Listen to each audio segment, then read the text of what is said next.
mental, il a ce côté sécurité, comme une sécurité sur un flingue qui empêche la balle de partir sans réfléchir. Si vous souhaitez évoluer, il va falloir vous déconditionner de toutes les conneries qu'on a pu vous mettre dans la tête et qui vous disaient de ne pas être vous-même.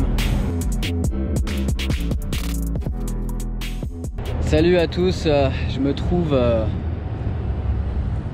à San Francisco et je vais bientôt prendre mon avion pour retourner en France. Je viens de passer une semaine qui était assez dingue, cette retraite chamanique, cette retraite spirituelle dont je vous ai déjà parlé. Et donc avec la quête de vision, le human design, et on a fini par une expérience spirituelle assez incroyable. Après la grande expérience qu'on a eue, cette expérience spirituelle qu'on a eue il y a 2 jours, j'ai eu des images, des flashs où je voyais mon mental qui se désidentifiait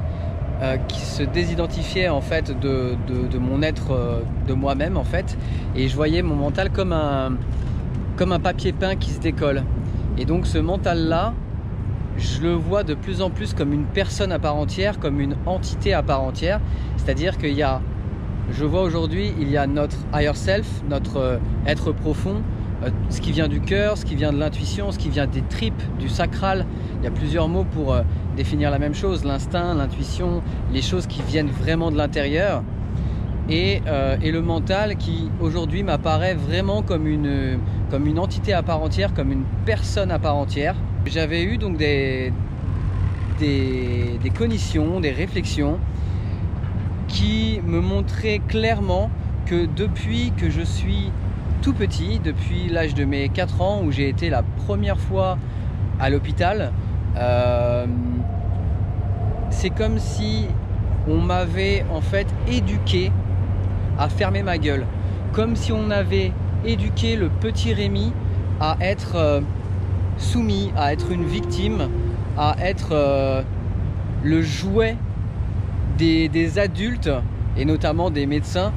La plupart de ceux qui sont des médecins pensent bien faire, je dis pas tous, mais en tout cas la plupart pensent bien faire, mais en s'occupant de nous, des malades, vraiment dans cette prison, dans cette cage qu'on appelle l'hôpital, et ben ils éduquent les petits enfants à être des êtres soumis et à construire une barrière mentale, à construire cette sécurité mentale qui devient un être à part entière et qui prend le dessus sur le higher self, sur le cœur, sur l'instinct, sur l'intuition, comme je disais tout à l'heure.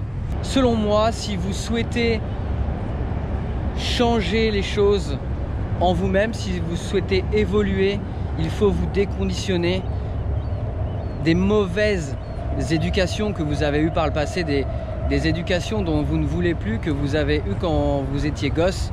On n'a pas besoin forcément d'avoir été à l'hôpital pour refouler un tas d'émotions. Nos parents nous ont aussi, malgré eux, éduqués d'une telle manière que on a refoulé nos émotions. Non, fais pas ci, fais pas ça, parce que la société, parce que ça n'est pas bien de montrer ça en public, parce que tu es un garçon donc tu ne peux pas pleurer, etc., etc.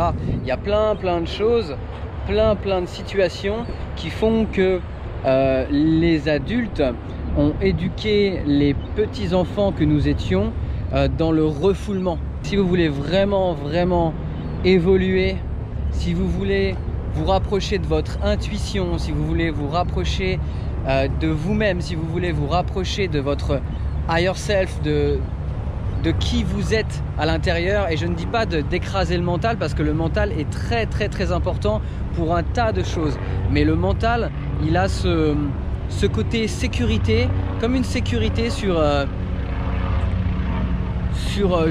je vais dire n'importe quoi, comme une sécurité sur un flingue qui empêche la balle de partir sans réfléchir, entre guillemets. Et ce mental est très important, mais c'est un jeu entre le mental et le higher self. C'est un équilibre à trouver, on est d'accord. Si vous souhaitez évoluer, il va falloir vous déconditionner de toutes les conneries qu'on a pu vous mettre dans la tête et qui vous disaient de ne pas être vous-même, de ne pas rigoler quand vous aviez envie de rigoler, de ne pas pleurer quand vous aviez envie de pleurer, quand vous vous étiez fait mal parce que vous étiez tombé. Voilà, le déconditionnement. Et je vais arrêter cette vidéo en vous montrant juste un petit bout de San Francisco.